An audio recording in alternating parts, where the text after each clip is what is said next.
Are we live, guys? Live. Oh, shit. All right. Welcome back to the Delivering More podcast, ladies and gentlemen. We are here for another In the News episode. What month is it? You know, I think it's May. Right. And we're back in our fresh fit. Yeah, baby. Fresh fit. Look, you know what? Fresh fit with them. Let's tighten up those ties a little bit. Why, Bit. does my knee tightened? You never know. You never know. I've been a news anchor for 3 months, brother. Don't tell me what's going on, okay? Uh-oh. All right. We're getting a little note from the producers. We need to turn some gain down, folks. One moment. You know, here's the thing about producing is normally those things happen before you start recording. We actually didn't do any audio tests, so that was probably our mistake. It's all right. How we doing, ladies and gentlemen? I'm ready to go. It's a beautiful Friday afternoon, morning, evening. Whenever you want to consume the content, consume it, folks. We're not putting a blueprint or a timestamp on it. You do what you got to do. You handle your business. You come and join us whenever you want to. See, what do you get? You guys, is that coffee? No, just some water. Okay. Yeah. Liven up the palate? Yeah. And our sign keeps falling down. Yeah, that's going to be an issue. I can feel that. I can already feel that happening. Definitely going to be an issue. But there we go. It's June 3rd, I believe, at time of this release. May in the news. We're going to start it off how we always do, T. We got some new acquisitions and mergers, and we got producer Nate on the mic today. Nate, are you on the mic? Can you show us that? We're here. Little check. He's there, folks. He's there. We're live in the building. Nate's going to be feeding us the headlines, actually, so I don't have to keep flipping my paper over here today and getting back to my notes, because I got a lot of notes. I got them up today. here, too. Oh, yeah, and obviously you can surf the web over there if needed. So let's kick it off. Acquisitions and mergers. Where we starting, Nate? Starting with Fat Brands, acquiring Nestle Toll House. You know what? That's a good one. This is a good one, and we'll get into the details here, but because Fat Brands has made some major moves this year. I mean, crazy. Yeah, if we want to start there. So in 2021, Fat Brands as the conglomerate had a little M&A action of almost $1 billion. What's M&A? Mergers and acquisitions. Oh. Yeah, you got it. 900 mil. I honestly don't even know if that's what M&A means. I just know that we're talking about acquisitions and mergers and assume that that's what it meant. Okay. That's what it means. On this news channel, that's what that means. That's what that's going to mean moving forward. I'm just piecing together a puzzle here, folks, for you. But they did 900 mil in acquisitions and mergers in 6 months in 2021. A few major brands they acquired as well. You got a list of what they pulled up in 2021? Yeah, this is actually interesting too, because it's not like all these brands are like the same thing. So they have acquired. I think one was Fazoli's. Yeah, so they brought in Round Table Pizza, Marble Slab Creamery, Great American Cookies, Pretzel Maker, and Hot Dog on a Stick. The company then acquired Twin Peaks for $300 million. Twin Peaks. And Fazoli's for $130, and then Native Grill and Wings for $20 million. So you have a wide range of food here, different kinds of food, all kinds of brands, cookies, all this kind of stuff. And this begs a question for me, and I'm not like a business guy, so maybe this is an easily answered question, but why? I really don't have much of an answer for you there. We can obviously dive into the rabbit hole if we want to, obviously and maybe, rich. Yeah, I mean they got the money to spend. I think obviously too. Coming out of the COVID pandemic and everything, I think everything was for the taking at that time too. You know what I mean? Like at that point in time, you're never going to be able to buy lower on a restaurant because their sales are down. Oh, that's true. Their foot traffic is down. So at that point, you're buying low and hoping to immediately. I mean, I'm sure 2022, they're seeing sales and percentage increases, revenue year over year that are going to be double digits. So and that's what they said too. So even though they spent $900 million, listen to this. So they spent $500 million in less than, or $900 million in less than 6 months, and grew to 17 concepts, 2,300 franchise and company run locations globally, and their system-wide sales were $2.3 billion still. So they're still at $1.4 billion above what they spent on these acquisitions. I don't know what profit looks like in those, but they're doing pretty darn good.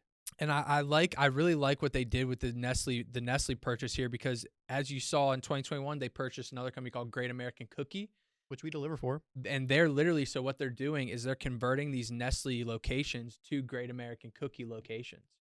Yeah. And I think for me, because I think the Nestle Toll House, they do a lot of dessert style things, like some cookie action, some cake action. So I've I seen a think couple. in my mind, it's easy to just flip that location. They probably have already very similar equipment, very similar POS system, very similar back of house interactions. So it might not be as difficult to just take one brand to the other when they were already very similar in their beginnings. Yeah, it should be a smooth transition. Two things surprised me before we move on to this next one. One, Nestle's a huge company, so I mean they're definitely bigger than Fat Brands, and I wonder what pushed them into selling the company. You know what I mean?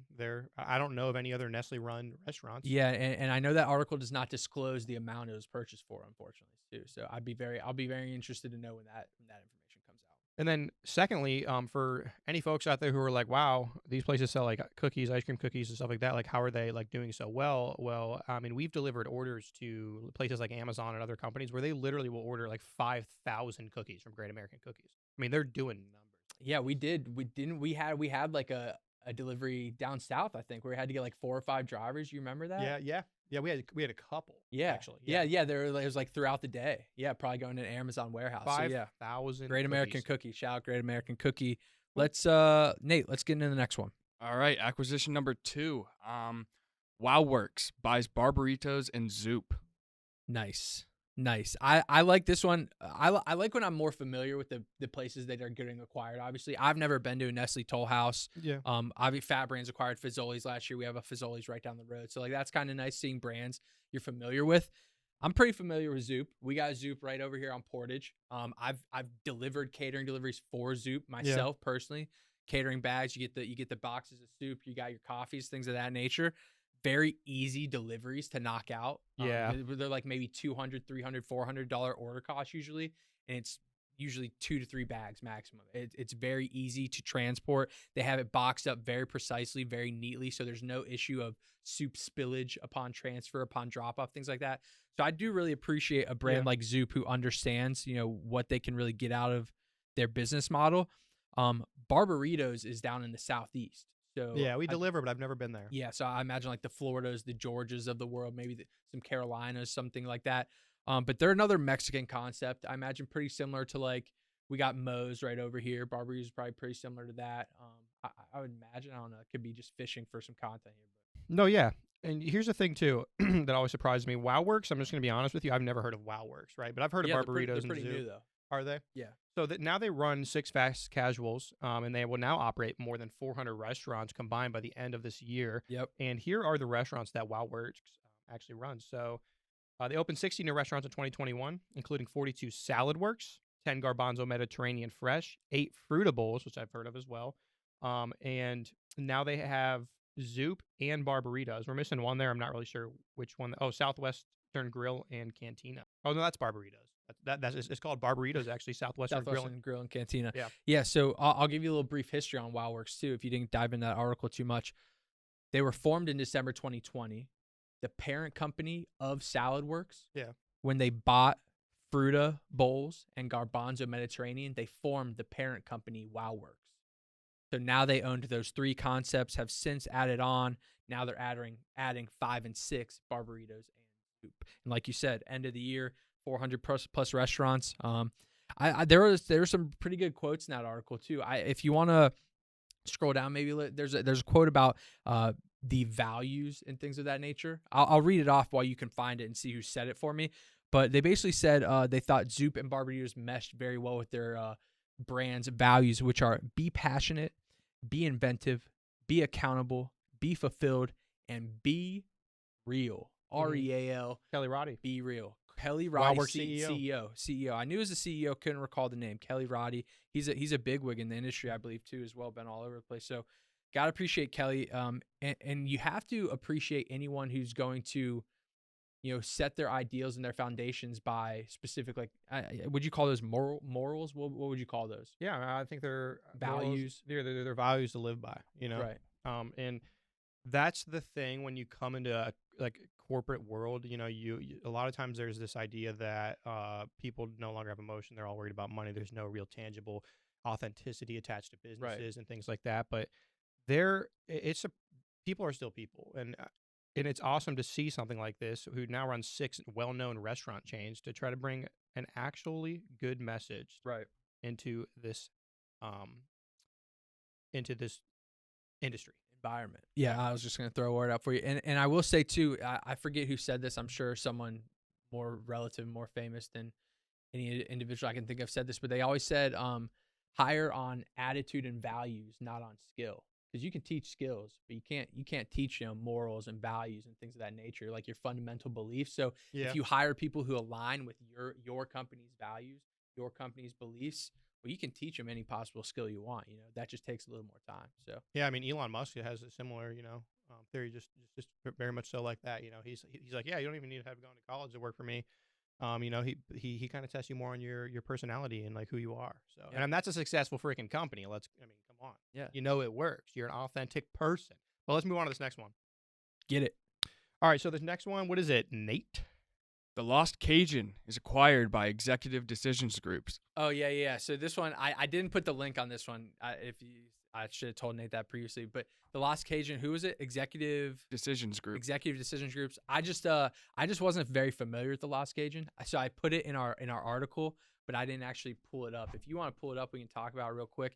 I also wasn't sure who the Executive Decisions Group was, so I listed it under our M&A activity, but I didn't think we were going to touch on too much there. Yeah. If we want to just scoot on to the next one, I'm more than happy to, unless you find something quick. Well, I do want to say, all right, we don't know much about this one, but the Lost Cajun is definitely not a small brand. They're in California, Colorado, Louisiana, Mississippi, North Carolina, South Carolina, Tennessee, Texas. How many locations do you think you got there? 1, 2, 3, 4, 5, 6, 7, 8, 9, 10, 11, 20, 23.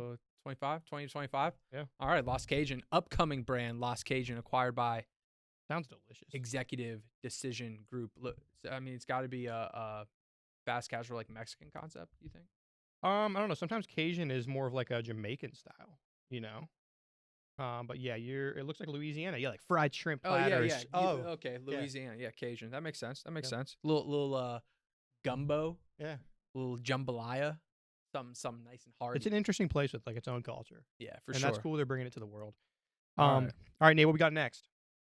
The last one is going to be Denny's acquiring Kiki's Breakfast Cafe.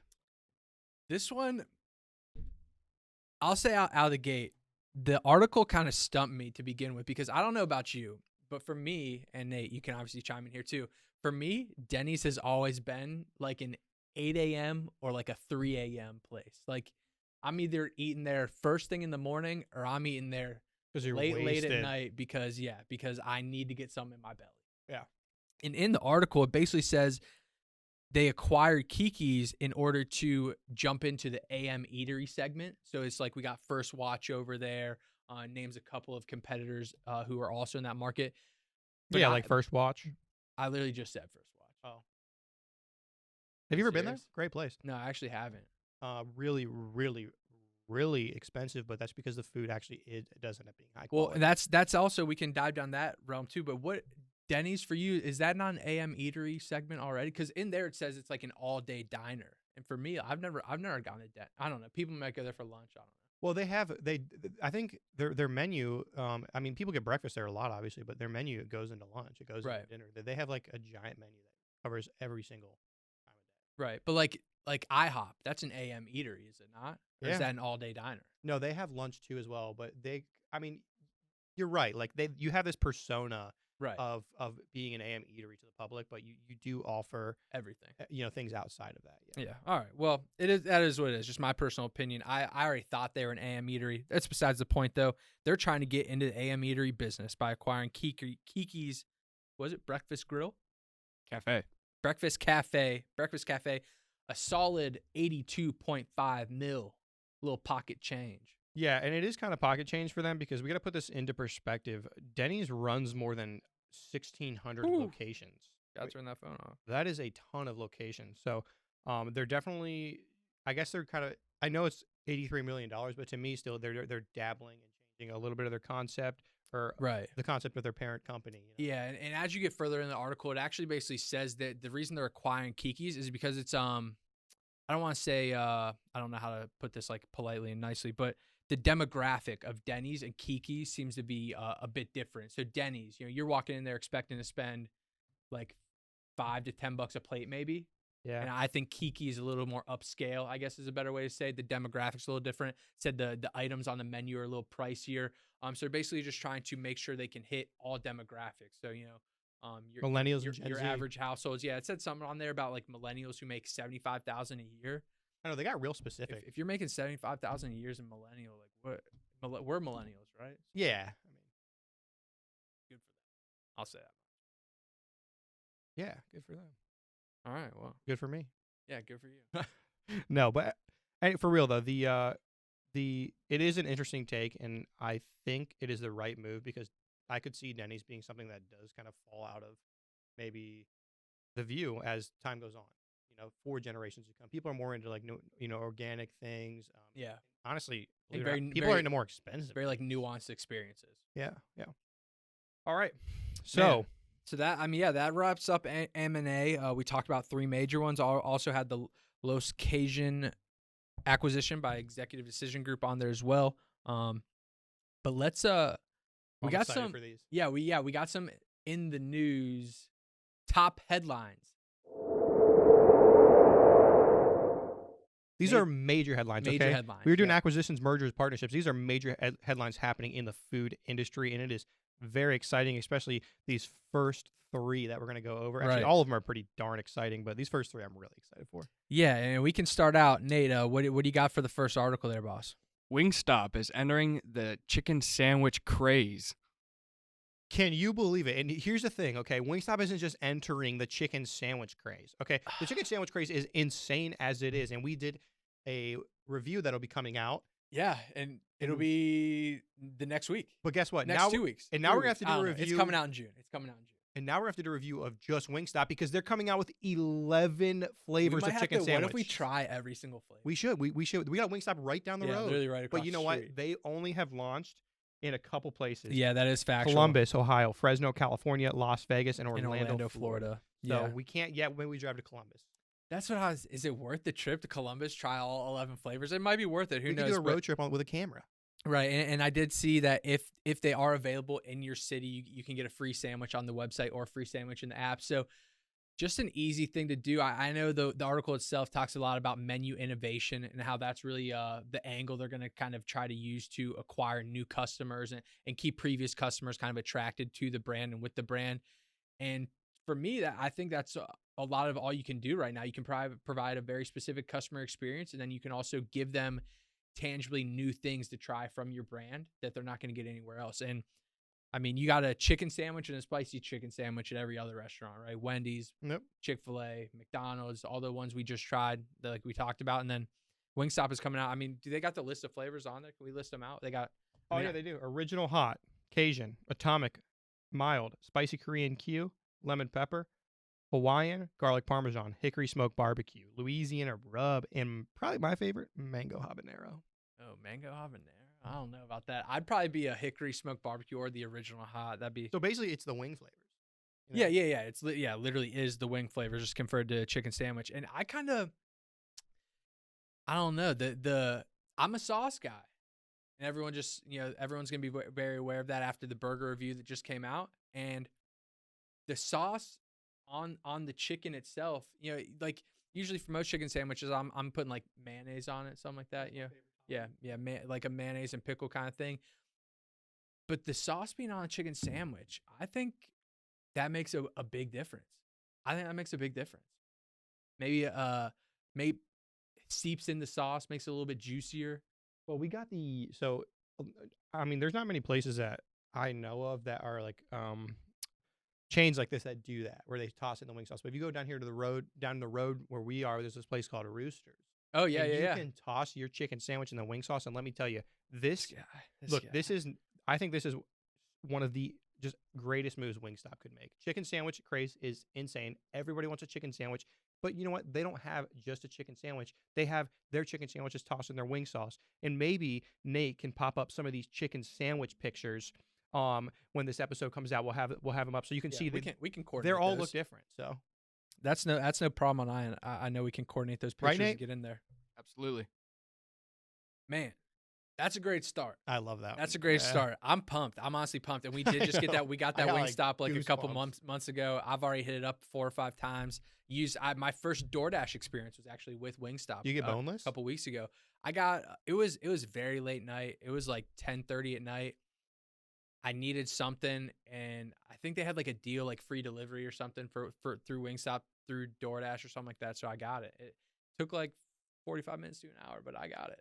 Oh yeah. A little cold when it got there, but I got it. You know what I'm saying? Yeah, they send my like food delivery people usually on 2 deliveries, and I'm always a second drop now, so it takes tough. a while. So, I can't. I mean, I can't complain. Yeah, right. You're getting the food delivered. I know how for it a price works. point. You're right, right. Yeah, we know, we already know how it goes. Let's move on though. This one, Nate, give it to us because I think this one might be bigger than the Wingstop. It is, but it's just go ahead, Nate. Arby's. They have the meats. They're expanding those meats. Now offering burgers. And one burger very specifically. This that is it their talks first about in the hamburger, article. right? Right. It is 52% American Wagyu beef. 6.4 ounces, 50% bigger than a McDonald's quarter pounder. I just don't understand how you make price point $5.99. Not that bad. How? We just did. I don't know about how, but we just did the burger review. Wendy's single was $5.09. Yeah. Culver's and Sonic were both just under $4. Yeah. And then you had McDonald's and Burger King, which we got like the dollar menu burgers, and those were like $1.50, $1.75. The coaster burger. Right. Well, I don't know. I want to look Like up $5.99 for an American Wagyu burger. I mean, I'm gonna try it. Yeah, but I mean, you I gotta need to look try up it. what are the standards around what makes a burger in America a Wagyu burger or Wagyu beef. What's the standards around that? I'm gonna be very far off base here because I have like 2% knowledge of Wagyu beef, but I believe it is how the cattle are raised and what they are. No, you're fed. right, but it's like how different because Japanese Wagyu is not cheap.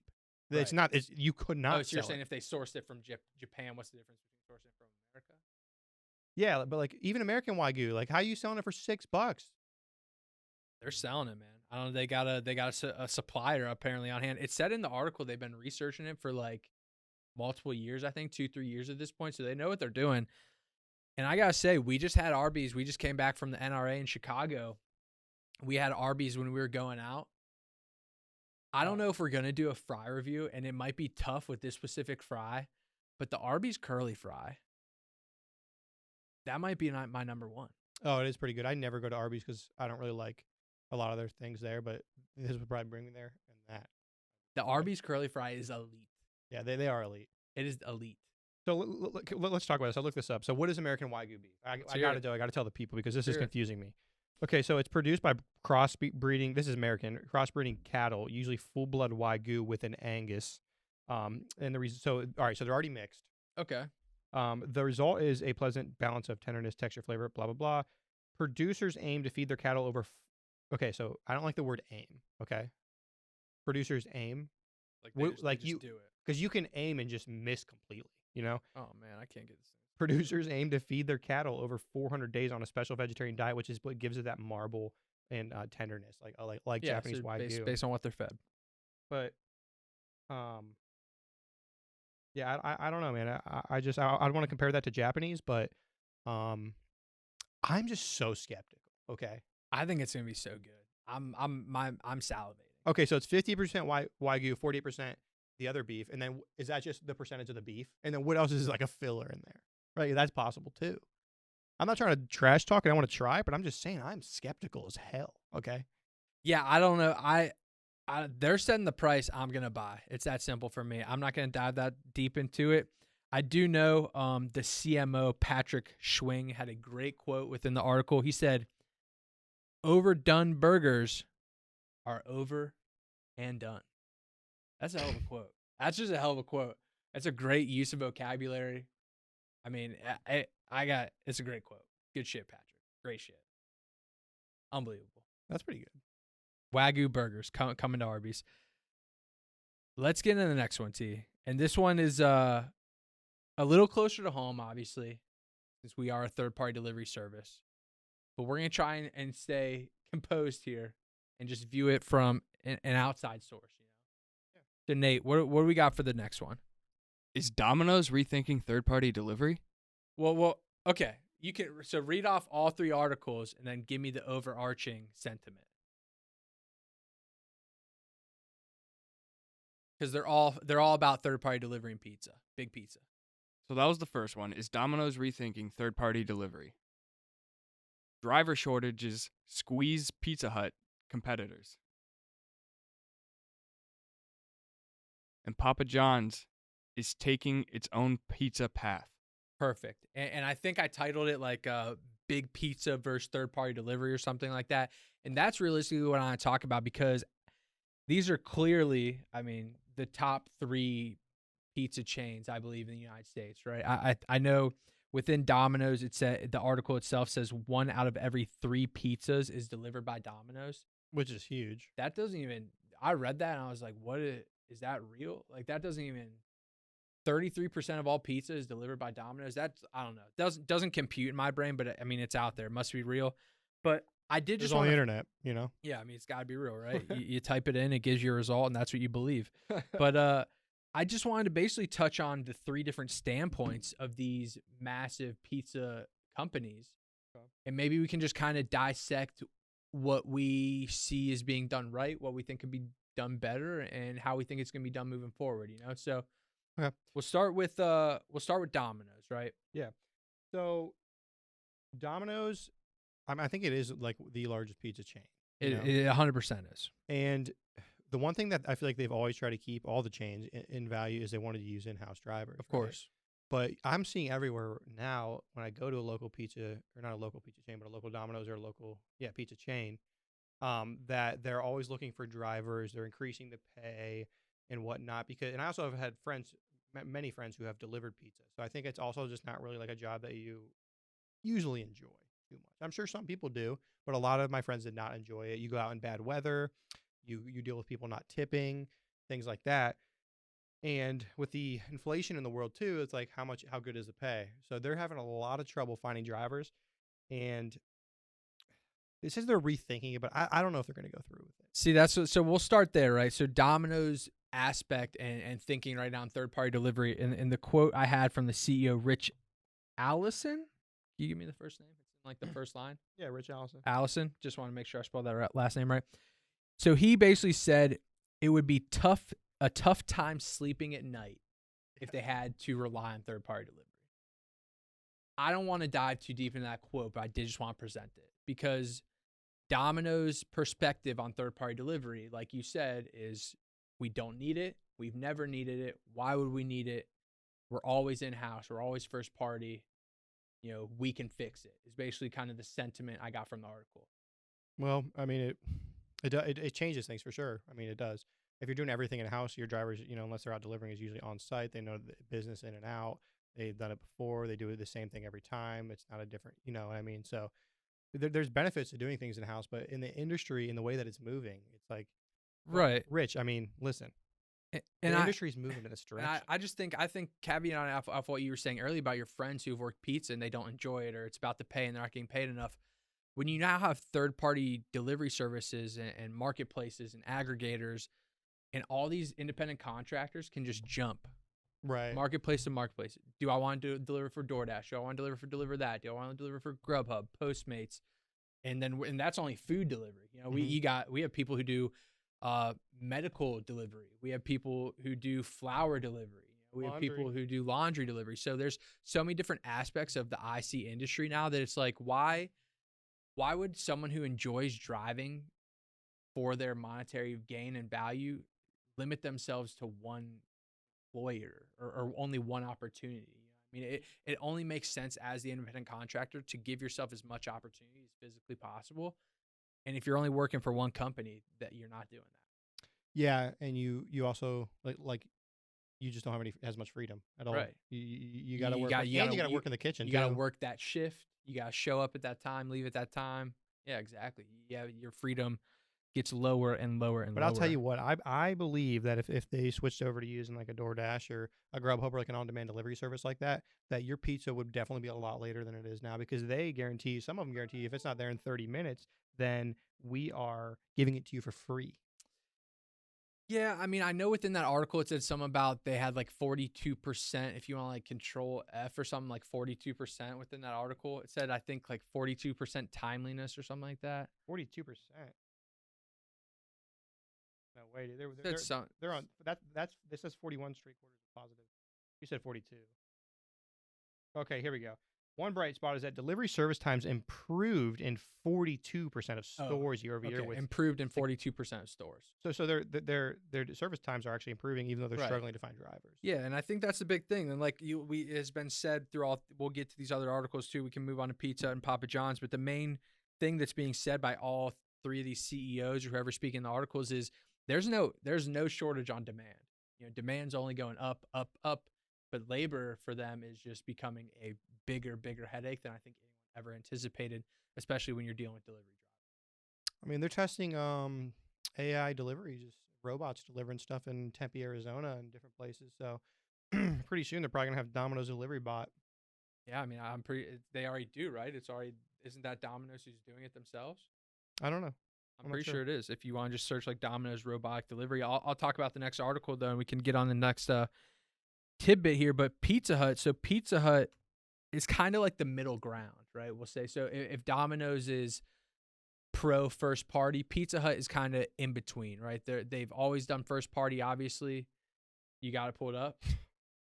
Is that Domino's? I mean, that's a robot car. Oh yeah, with Neuro. I knew it. Yeah, that's a pretty They're big testing company in too. Houston right now, and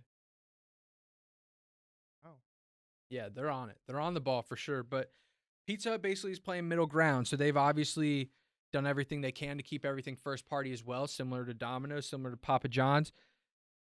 But they've also began to join marketplaces and aggregators. So over the past year or so, they began joining these platforms, giving their customers different ways to access them, access their pizzas, their food, their deliveries, and things of that nature. Whereas, we just said Domino's is like completely, doesn't want to do it. Pizza Hut's kind of in the middle. And then you got Papa John's, who's basically 3 years ago already started getting in a 3PD game. They're on marketplaces. They're on aggregators. They're on every platform you possibly could. And basically what I got from that is the CEO, Rob Lynch from Papa John's, more or less said he didn't want to eliminate or force his customers to order from one place, right? Mm-hmm. So he wants to be anywhere possible that you can order pizza. He wants their brand to be acquainted with. So you can order them on DoorDash. You can order them on Grubhub. You can order them from Papa John's website. Call it in. You can get on the website and order it. Do whatever you need to do. He just wants to be wherever you can possibly order it. Well, and I think too, it's not a bad idea. I mean, why not like open up your in a way open your market share? You're everywhere, and also, you do want to focus on the service and things like that. But at the same time, if the service ends up failing, whatever percentage of time it does,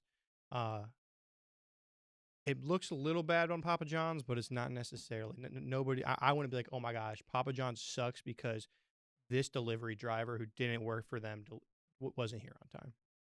Yeah, I definitely agree with that. I think furthering into the quote, he said, it's their preference and they have the ability these days to shop in all different places.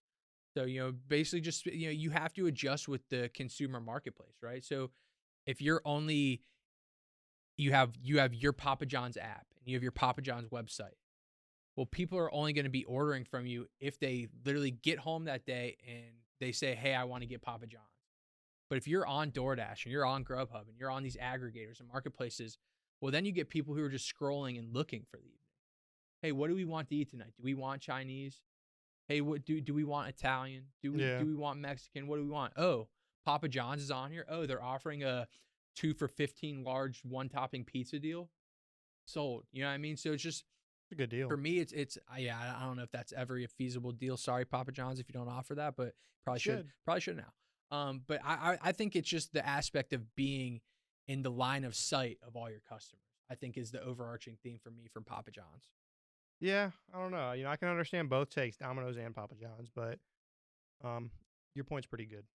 Yeah, and I'll never harp on people trying to do first party delivery. I've always been a proponent of first party delivery. I think Panera for years obviously has done first party delivery. I know during COVID they kind of got out of that a little bit, but I do definitely agree with Rich and Panera and those kind of thought processes that if you can do it yourself, you should do it yourself. I mean, you only want the fallback to come on one person, that'd be you. So then, if you are starting to work with these DeliverThats and these DoorDashes and these Grubhubs, then you just start getting like finger pointing. It's Like, so who's at fault here? What was it? Domino's? Was it the delivery driver? Was it DoorDash's system? Was it, the operations? Was it seamless enough? Was it this? Was it that? And if everything's done through one coordinated system, well, then you can source out the problems easier. You can fix them easier, and you know what's going on. You got all the data and all the good stuff. So Yeah, I don't know. I don't know who's pointing fingers over here, but yeah, I mean, I'm pointing fingers all types of ways. I'll point where I feel like. All right, let's we got one more, right? And I didn't even take notes on this one. I made a mistake here. I only went through those the first. Pizza Hut, right? No. This one is I believe the IPO, right, Nate? What do we got? Instacart is set to IPO. Nice. You might have to pull that one up, T, because I didn't pull any notes from this, but I mean, it's just another big dog. Another big dog hitting the IPO. I mean, I don't understand too much about the stock market. You might understand a little bit more than me. I mean, if first of all, is it really a good time to be IPOing? Like, they have to cut their net worth. Or I won't be the first one to speculate on it because I too am not huge on the stock market. But in my brief perspective, I wouldn't think it's a great time to IPO. I think obviously the markets since January have gone down 20 to 30% or something like that. I know I just saw an article where Elon Musk has lost like 40 billion of his net worth. Oh Lord. Yeah. Not a big deal to Elon Musk, obviously, but still, I mean, that's like a third of that's his Twitter. That's a third of his total value. So I mean, I don't know. I don't really know. Not. Wasn't he like 150? He's like in the 200s. Oh, is he? Okay, so it's a fifth.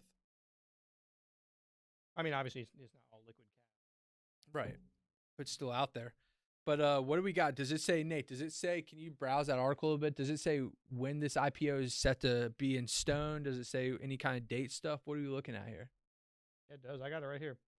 All right. So first of all, they slashed their own valuation by 40%, to $24 billion in an effort to adapt to the challenging market conditions. I want to put that out there. That just kind of goes down the road you were saying. Like, why would you slash your own valuation just to IPO? There's got to be a bigger picture. It doesn't really go into like when they're going to do it. I don't even think it's confirmed that they're for sure going to do it, but they drafted up the application. Yeah, right. They filed with the SEC. Yeah. So there's no really set date, but I don't know. I just don't know much about this stuff. But to me, like, look at this. This is the stock market right now. Zoom, despite being one of the biggest tech beneficiaries of the pandemic, has fallen 56% over the past year. Peloton has dropped $120 a share. I mean, it's like, yeah, it's tough. Shopify has fallen nearly 60%, and then don't you IPO when the market's good? Yeah, I'm the last person to ask about an IPO, to be 100% honest. But two, and my thinking is if you type in like you pull up a new tab and type like grocery delivery layoffs, I think in like the last 2 weeks, like 4 different grocery delivery services have laid off like 20, 30, 40, 50% of their employees. I know one is Getir, Getir. I think another one just announced today that they're laying off like 20% of their employees. So it's just a wild time. I think it's unprecedented what's happening right now, and I think it's a little tough to navigate, especially when we're not so fluid in the stock markets like most people may be. But maybe we can touch on this. I mean, I know we need to move on, but maybe we can touch a little bit on what's going on, right? So I mean, what we got gas prices out the roof all around the world. We got grocery prices increasing too. It's literally insane. Everything's prices is increasing, and then the market is crashing. Nate, you're a little into stocks. Do you know anything about this? All I can say is what I have highlighted here is that it has not been going well since November 2021 for companies like Instacart, like DoorDash, Shopify, Zoom, Peloton. DoorDash is down more than 50% since November 2021. Shopify is down 60% since November 2021. Yeah, the only thing, and this is like a pot of gold at the end of the rainbow type of thing in my mind, is like maybe they think that like this is like the end, like the crash has happened, and once they IPO by the end of the year, things are going to start to snowball and pick back up. So then their company is going to just jump in value. You know what I mean? Yeah. And you just don't know. There's so much things out there about that we're going to a recession, this and this and that. Or maybe but maybe we don't. What if Instacart acquires Grubhub. What if that happens? Is that a possibility? Who knows, right? They're trying to get sold. What if Instacart acquires Grubhub? Then they got a whole bigger delivery fleet. They got a whole different ball game. That's true. That's true. Yep. I mean, we all expected companies to drop, drastically after the pandemic had calmed down anyways, because people weren't going to be relying on it as much. But between that and the market right now, yeah, I don't know, man. But it was a top headline. We had to talk about it, folks. We had to talk about it. And maybe we should do some stock research. We should. Well, Ben, now that we got out of the acquisitions, mergers, partners, and some of the big headlines, let's get into some of that DeliverThat data, some of that good stuff. I'm ready to get into it. All right. I'm ready to get into it. We got a good one to start off with, as always. We're going to touch on the top performers for the month of May. This is obviously by delivery count as well, total deliveries. We're going to focus on the volume that these individuals have run. Nate, who do we got here? Starting from bottom to top. Coming in number 3 in Miami, we have Daniela G. How many deliveries she run there, Nate? 173 deliveries. 173. This is, Nate, you might have to go back into my docs and pull up the April in the news document to see what our numbers were. Because that might be the top performer. Yeah, we should have written this down beforehand. So similar to March compared to April, the third place driver did more deliveries than first place the next month. And I believe we had a similar result here as well. Daniela G with 173. I think last month was Ghani with 171. Nate's going to have to crunch some numbers here, get this doc pulled up. I feel like it might be 173. I don't know, but I got to say, while Nate pulls this up, not surprised to see Daniela's name on here whatsoever. Has been a long-time driver, has always worked very hard, has always taken as many deliveries as she could. She calls in and asks for deliveries, and she does one hell of a job. And the Miami market's so busy. I think you see the scaling. Not only is she outstanding, you also see the scaling of DeliverThat in general, with number 3 being number 1 possibly. Yeah, I mean, it's definitely more deliveries than any driver ran in March, and I think it was up there for April as well. And yeah, I'll continue on your statements about Daniela. Daniela, similar to like a Mignon and a Charles and a Bob Levitan. These are drivers whose names, you say Daniela in the office, it's Daniela from Miami. You know what I mean? Like, we might have other Danielas on the platform, but Daniela is Daniela in Miami. Yep. If someone says Daniela's calling in, you know who it is immediately. There's no question about it. And it's just, and like you said, I mean, she's calling in, she's texting, and she's routing herself, looking for more deliveries. If she wakes up on a day and doesn't have a delivery, she's calling in immediately. Hey, do you have anything for breakfast? Hey, do you have anything for dinner? And we're going on from there. All right, I found the numbers for April. What do we got? Looks like Ghani was the top performer in April with 177. Oh man, wow. I mean, even still, she's 4 short of the top performer from April. And this is where I told you off camera here, T. We have a reoccurring theme here with our second place winner, Nate. Who do we got in second place? It's starting to become laughable. Yeah, it really is. Who do we got? Second place, we got Bill J out in San Diego with 180 deliveries. And how many, Nate? You got pulled up. How many did you do last month? Last month, we are looking at Bill J. Should be in second place last month, too. 169, one off. My guy does 11 more deliveries, and he's still in second place. And he was in the top 3 performers in March as well. I think he's been second place every month so far. Since we started doing And he keeps leveling himself up. Good job out there, Bill. 180 deliveries is, actually ridiculous. I don't know what the record is, but these 3 numbers right here are, pretty close to it. I'll say it now because we've never really kept track of this before. These are the records. Yeah. I mean, this is now the top 3 deliveries per month ever taken. Yep. Right? Because March we had, I think, was 150, maybe 140 was the top. Last month was 177, and now we got Bill J in second all time at 180. And let's get a little drum roll for first place, okay? All right. Nate, who we got?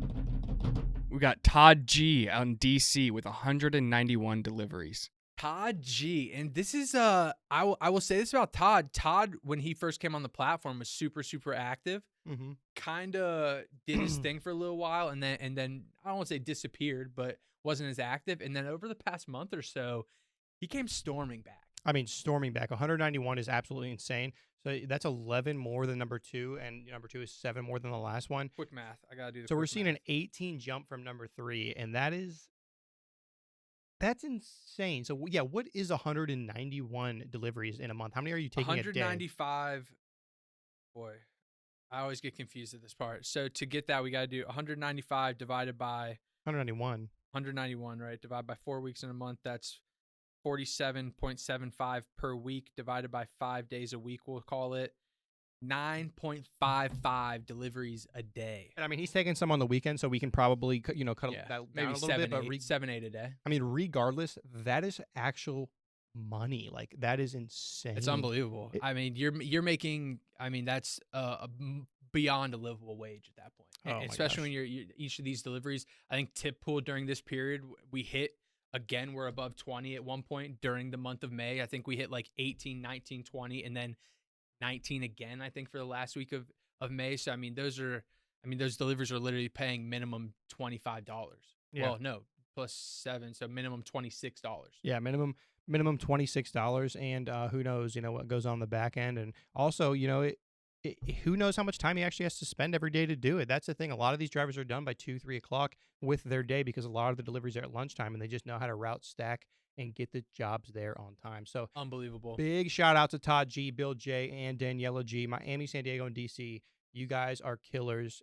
Great job. Thank you, folks, so much. And we do want to shout out too. We had we'll give a little honorable mention here just to close it out. We had Dean G in Miami at 135 for 5th place, and Rene P in Boston 4th place, 142. Also, 2 drivers we talk to all the time, constantly. And they're those are like the number 1 and 2 numbers for March. So those, let's not pretend like those aren't crazy numbers. Yeah. Also, unbelievable effort on all parties there. Nate, let's scoot right on to new partner. Who we got?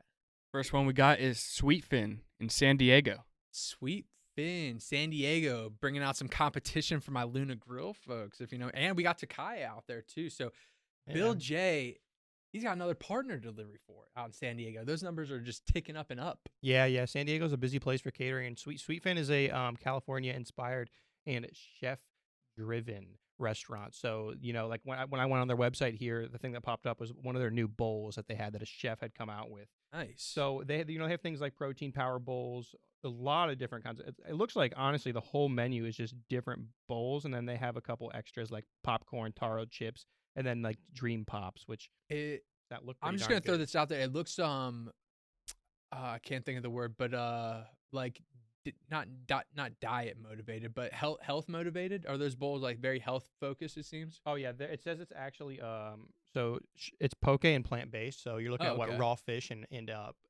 plant based food. So I mean, these are definitely health driven. Health driven, yeah, nice. All right, Sweetfin out in San Diego. I think that we have a location for them that's a little north of the city. I think towards like Carlsbad and that kind of location. I'm not sure how many locations they have out in San Diego, but Sweetfin, happy to have you. I would love to try that. Yeah, I know the folks in San Diego will be pumped as well to get those deliveries. Next, we got Viva Chicken in Charleston. Okay. So this is a reoccurring partner, but this is a new location. So I think Viva Chicken, we started with them. I almost want to say it's like Charlotte or maybe like a Nashville location almost, so a little south of us somewhere. I think you're right, Charlotte. Yeah, and so now we're moving into Charleston, South Carolina. So just a little expansion for them. Obviously, they must appreciate some of the work our drivers are putting in, as do we. And they brought on another location. What Viva Chicken? I see you pulling it up to you. You got any briefings we can give the folks about Viva Chicken real quick?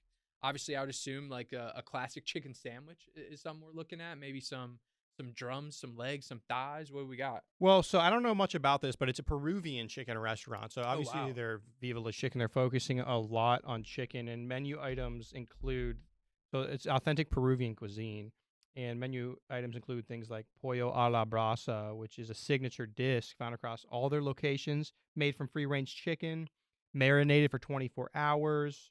Looks like it comes with fries and a side, so a lot of chicken dishes. Actually, if you go to their website, I encourage you to. This stuff looks amazing. Viva Chicken, hell yeah, love it. And let's get through this last one here so we can move on to one of my favorite segments of the week. Nate, last one.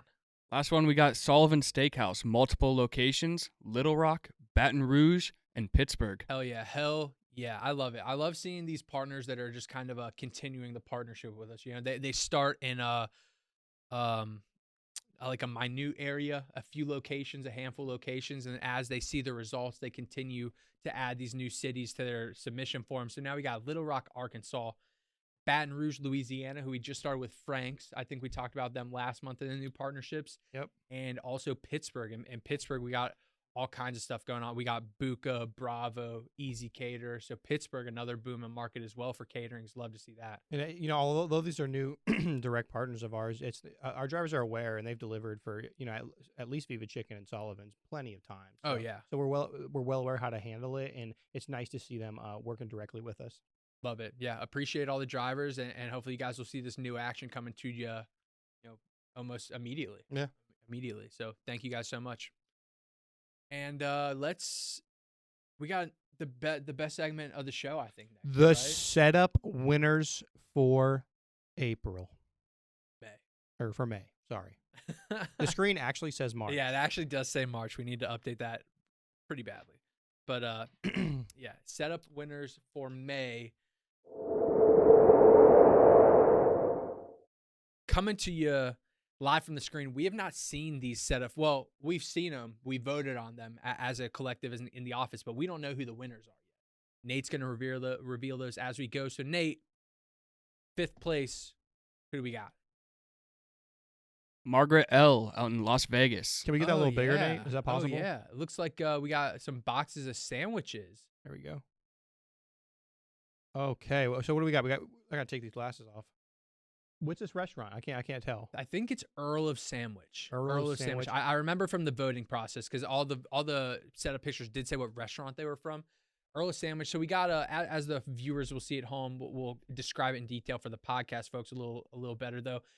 Basically your classic sandwich lunch, individually boxed lunch. So looks like we got some chips, a bunch of chips in the front facing section, and a bunch of labeled boxes of sandwiches. So actually making the process for the customers even easier. You know which sandwich you're grabbing before you don't have to open it up, read BLT written on the wrapper, or read chicken bacon ranch written on the wrapper. It has a picture and a nice label above the boxes as well. It's a great setup. Yeah, I wonder too, if she had to put those pictures up, or how that worked, because that that would be another step in the process. And it's always nice. Margret L, another driver we're well aware of, who's been delivering for a long time and does a great job. And also it's nice to have easily transferable packaging like this. These sandwich places always do a great job. Great job, Margret. That's a lot of sandwiches to deliver. Looks like you got a lot of people ready to eat them there too. Margret is actually in our Las Vegas driver spotlight video as well. So if you want to hear a little bit more from Margret, check out that video.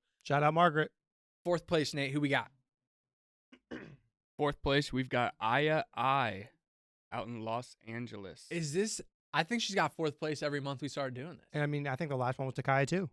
Aya is scooping them up with the Takaya deliveries, and this one's amazing. What do we got? We got some LA Rams like paintings or maybe even jerseys in the background there. Pretty unbelievable. And then I mean, this has got to be. I'm saying pushing $600 worth of food. I mean, you got how many boxes there? 1, 2, 3, 4, 5, 6, 7, 8, 9, 10, 11. That's a lot. Yeah. Plus all on those back rows. I mean, we're pushing 20 Takaya boxes, all with multiple foil pans in those boxes. I mean, that's a hell of a delivery. Yeah. Beautiful always from Takaya. And I mean, good. You've made the top 5 3 times in a row. Since we started doing In the News, Aya has been in the top 5 every single time. I mean, great job. Great job. That is awesome. It's a beautiful setup. And also, can't lie, the angles and the ways the pictures are taken, that always adds to the possibility of a win. Great picture. 3rd place, Nate. Who we got? 3rd place, Penelope D, Northeast Ohio, hometown. Penny. We had her on in person in an interview with Megan, the NEO Dream Team. NEO Dream Team. And here's a dream that came to life right here. Funny story about this picture too. I didn't even notice during the voting process. If you check out our LinkedIn, we posted these photos on our LinkedIn actually. So what I do, I come in the mornings and try to generate some content with us, and I check out all the large orders we have on the day. And I reach out to the drivers and I'm like, hey, we're trying to generate some content. Can you take some pictures of these large orders? Oh yeah. she texted me a couple of these. Not this. The one I got is like her posted up, like posing for the picture. So that's maybe we can throw that one in there on the back end process as well later on. But yeah, I believe this was a BB Bop setup if I'm guessing correctly there. Another key to the process, it's got the DT bag in the back. That's always a great key to see. And then this is just a great assembly line setup. You got the bowls and the silverware. You got, it looks like maybe the rice just secondary right in the beginning. Then you got the rest of the topping. So, I mean, that's textbook. Yeah, I mean, Penny did a great job. I kind of wish that we had wouldn't it be cool if we should start doing like a setup video contest? Because this is a picture you had to take to really capture how much food she really delivered and how beautiful she did. You had to get it from the side. But what if we had that like panorama or like a video going around? And it? I'm 95% certain there's more food on that back counter there as well that's cut off in the picture. We might have to start getting video submissions. Yeah, I mean, we can definitely try our damnedest. Let's scoot on to number 2, second place. Derek P. out in Phoenix. Oh man, this guy, how'd he squeak in here? Unbelievable. Oh, Derek, look at that. Look at that R&M. See, this is what I mean. That is beautiful, man. Unbelievable. I mean, hey, you can hate on the fact that he had some really aesthetic from the environment that he was in, but that's voted on.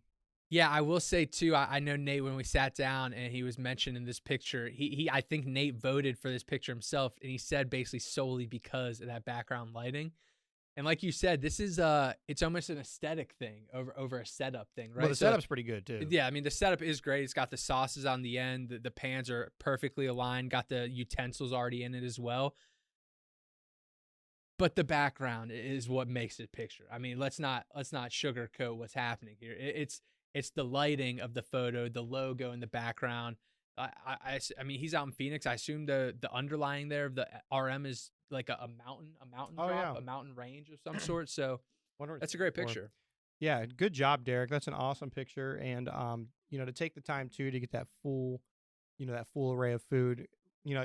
Those camera skills help. So good job, man. Unbelievable, Derek P. And we'll get another drum roll going. First place, who we got? Ryan D. out in Indianapolis. Ryan. Wow, this is like a tubular picture. It's almost like a TV this is screen. It almost, it's like panoramic. those colors are wild too. Is that like a verde salsa? Third from the left there. What do we got? Those are salsas and like corns or something like that. It looks crazy. Is that Moe's or There's Qdoba? Qdoba. You got the Qdoba chip bag right there in the back right. Okay.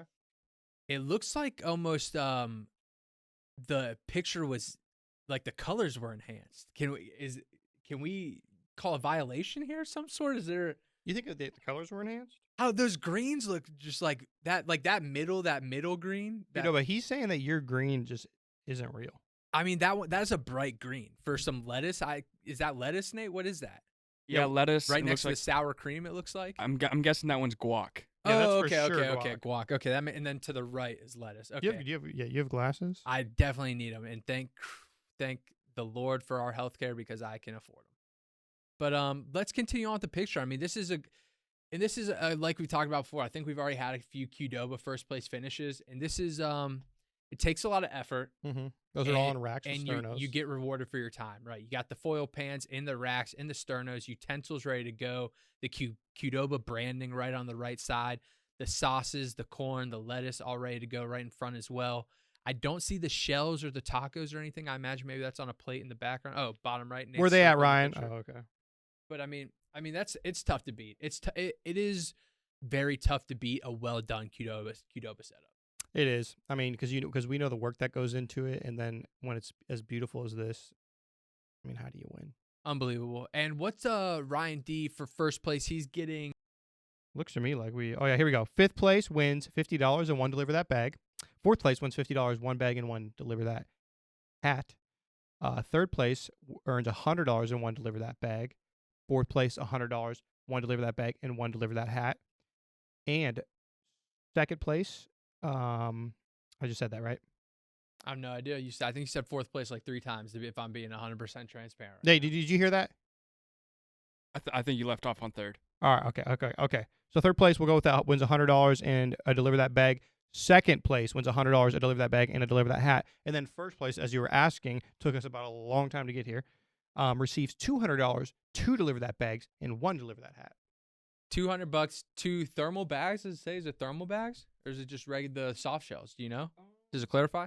It has a picture here. It looks like it is a Thermal bag, baby. Always need them for those deliveries.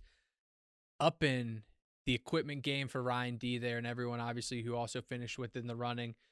A great effort again this week. A great showing. Can we run down the winners again? We had 5th place, Margret L from Vegas. 4th place, I in LA. Third place, Penelope from NEO up there in Cleveland. 2nd place, Derek P. Phoenix AZ. And 1st place, the great, the notorious, the everlasting Ryan D with a Qdoba setup from Indianapolis, Indiana. Thank you, folks. We'll get your gifts out to you as soon as physically possible. And let me throw it in there that those rewards were completely wrong. That was an article from 2019. Rewards for the setup picture contest are 5th place gets $50, 1 thermal bag. 4th place gets $50, 1 thermal bag, 1 DT shirt. 3rd place gets $100 and 1 thermal bag.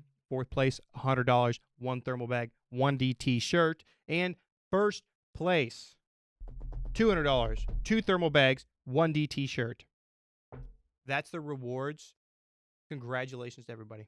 Thank you so much for putting in that extra effort, folks. We always appreciate it. Man, that was a hearty show, if I do say so myself. We covered a lot of ground here, starting with the acquisitions and mergers, the major headlines, top performers, new partners, setup winners, and now we're going to do a little foreshadowing, right? We got the guests to look out for the month of June. This will obviously be coming out the first Friday of June. I believe that is June 3rd. And from there, we got a big guest coming on, a big one, Bob L. I think we've referenced him a few times in podcasts already. He's making an appearance on June the 10th. I was actually editing that video earlier today, getting it ready for a good press release. Great guy out in LA. How we feel about Bob? Bob, great guy. He was the prop master. He had everything. Yeah. He had everything to show you. If you are wondering how to be more prepared, then you should watch his podcast because he tells you exactly what he does, how he gets orders, and he tells you the kind of equipment that he uses. Yeah, we're talking equipment. We're talking phone plans. Yeah. We're covering every single base you ever could. The next week is one of my favorites. This is probably the one of the most fun ones we've recorded so far. Obviously, we just released the burger review, which was actually done after this one. So this was technically the first food review we recorded, but it's coming out a little later. The chicken sandwich review on June 17th. Chicken sandwich review. We took 4 of the most famous chicken sandwiches, Chick-fil-A, McDonald's, KFC, and Wendy's. And we reviewed them all. And why don't you just watch it to find out the results? Because it was pretty darn interesting. Yeah, and Ben was wrong. Yeah, to say that we were incorrect in our assumptions would almost not even be an understatement. Just doesn't even cover it nearly enough. So please check out that video when it comes out. And we will close out the month with another big guest. I've already talked to him like 4 or 5 times since we recorded that podcast. I talked to him yesterday over the phone. He shot me a text, asked me to call him. I shot him a call. Felipe P down in Miami. You've seen him in our Coyo Taco videos. He's the driver doing the pickups, doing the setups, doing a little testimonial for us. And we finally got him to sit down, take some time out, give you guys some tips and tricks, talk about the platform, and talk about how he does what he does, because he does a damn good job. Yep, just a great high-energy guy, and I really, really enjoyed speaking with him. Ben met him in person before that podcast even happened. Talk a lot about what happened down in Miami when DT was there. I encourage you to check it out. Awesome. Another great episode in the books, folks. As always, please go to the link at the bottom here, ideliverthat.com/podcast. That's ideliverthat.com/podcast. You can sign up to be a driver, submit questions, submit to be a guest, and join Tristan and I on the podcast. If you don't want it to be with Tristan, let me know. Yeah, or Ben, you can let me know. No, don't do that. But thank you again, folks, for joining. Another beautiful Friday in the books, and we will see you next Friday. Thank you.